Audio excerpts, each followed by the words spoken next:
Hello everyone, আসসালামু আলাইকুম। তো প্রতিবারের মতন আজকে আমরা আবারও চলে আসলাম নতুন আরেকটি ভৌতিক গল্প নিয়ে। তো গল্পে যাওয়ার আগে একটা কথা বলতে চাই, যদি আপনার কেউ ভৌতিক গল্প বা ভৌতিক কথার স্টোরি পাঠাতে চান তো অবশ্যই ডিসক্রিপশন বক্স চেক করবেন, সেখানে আমার হোয়াটসঅ্যাপ নাম্বার দেওয়া আছে, সেখানে ভৌতিক গল্প পাঠাবেন। তো চলুন আমরা চলে যাবো গল্পতে। গ্রামের শেষ মাথায় একটা বাড়ি আছে, লোকজন নাকি বলে শেষ নাম্বারের বাড়ি, কারণ ওই বাড়ির পরে আর কোনো রাস্তা নেই, সোজা জঙ্গল, তারপর নদী। দিনের বাড়িটা সাধারণ, কিন্তু রাতে কেউ ওই দিকে যায় না, কারণ রাত হলেই বাড়িটার জানালা আলো জ্বলে। সমস্যা একটাই, ওই বাড়িতে কেউ থাকে না। রায়হান শহর থেকে গ্রামে এসেছেন বাবার দাফনের অংশ নিতে। বাবা মরার আগে শুধু একটাই কথা বলেছিল, শেষ নাম্বারের বাড়িটাই যাস না। কথাটা তখন হাস্যকর হলেও হাস্যকর লেগেছে। আজ আর বাবা নেই। প্রথম রাতেই রায়হান শুনল কারো হাঁটার শব্দ ছাদে। সে জানতো এই বাড়ির ছাদে ওঠার রাস্তা নেই। শুধু শব্দ থামে না, ধীরে ধীরে ভারী হয়, মানুষের মতো। হঠাৎ জানালায় টোকা, একবার, একবার দুইবার নয়, বারবার টোকা দেয়। রায়হান পর্দা সরালো না, কারণ কাছে একটা হাতের ছাপ দেখা যাচ্ছে। হাতটা মানুষের, কিন্তু আঙ্গুল 6টা। ঠিক তখনই বিদ্যুৎ চলে গেল। পুরো গ্রাম অন্ধকার। অন্ধকারে কেউ ফিসফিস করে বলল, তুই অবশেষে ফিরেছিস। এই কণ্ঠটা রায়হান আগে শুনেছে কোথাও, কিন্তু যে মানুষটার কণ্ঠে, সে মানুষটা 10 বছর আগে মারা গেছে।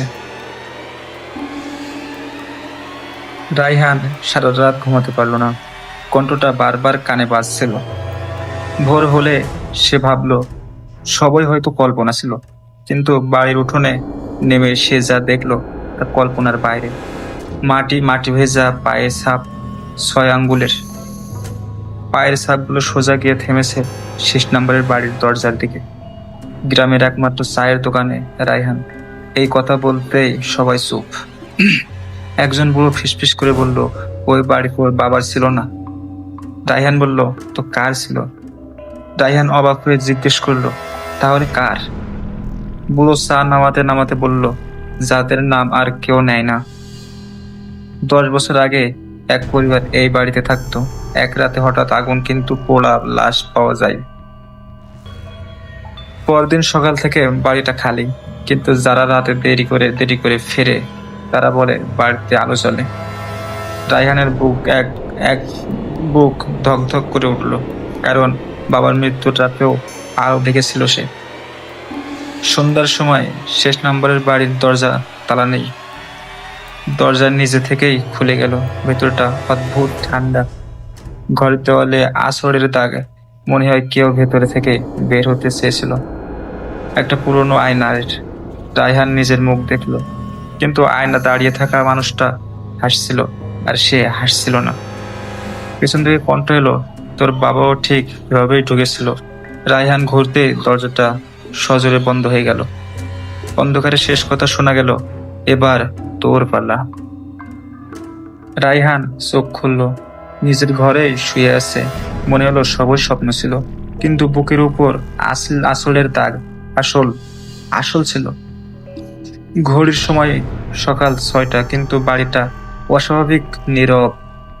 বাবার ঘুরে বাবার ঘরে ঢুকতেই একটা পুরনো কাঠের বাক্স পেল। বক্সে তালা নেই, কিন্তু খুলতেই হাত কেঁপে উঠল। ভেতরে পুরনো কাগজ আর একটা ডায়েরি, বাবার লেখা। প্রথম পাতায় লেখা, যদি রায়হান ফিরে আসে। পরের লাইনে, তাকে থামাতে পারিনি। ডায়েরিতে লেখা ছিল, শেষ নম্বরের বাড়ি আসলে আশ্রয় না, এটা ছিল চুক্তির জায়গা, মানুষ আর অন্য কিছুর মাঝে। 10 বছর আগে গ্রামে ভয়াবহ দুর্ভিক্ষ এসেছিল। মানুষ মরছিল প্রতিদিন, আর তখনই বাবা এই বাড়িতে যায়। বাবা লিখেছে, ওরা বাঁচার বদলে কিছু চায়। চুক্তির শর্ত একটাই, প্রতি 10 বছরে একজন যে রক্তের হবে, চুক্তিকারী নিজের রক্ত। রায়হানের হাত ঠান্ডা হয়ে গেল। ডায়েরির শেষ লাইনে লেখা, এইবার সময় শেষ, এরা রায়হানকে নিতে আসবে। হঠাৎ ঘরের সব আয়নায় একসাথে হাতের ছাপ ভেসে উঠল। 6 আঙ্গুলের হাত ভেতর দিকে থেকে ঠোকা দিচ্ছে।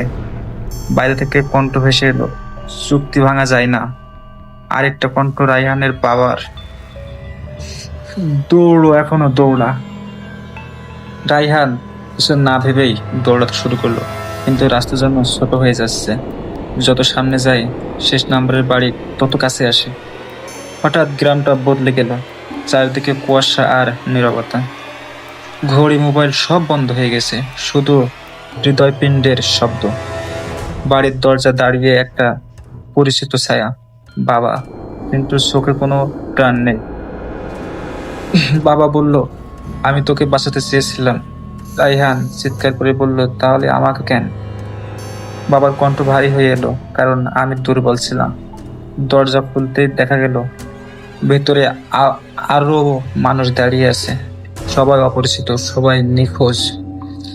তাদের সবার চোখে একটাই কথা, অভিযোগ।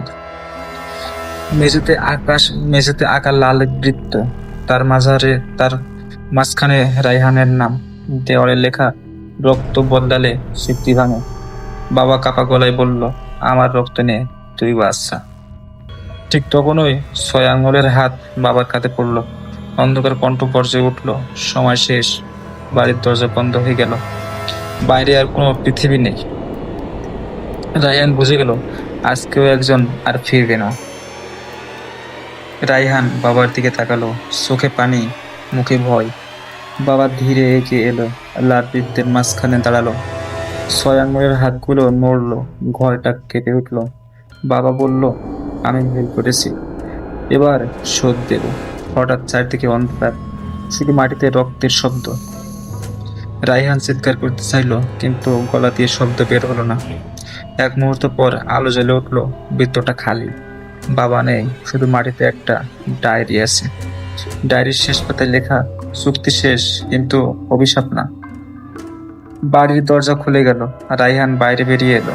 গ্রাম আগের মতোই, পাখি ডাকছে, মানুষ হাঁটছে।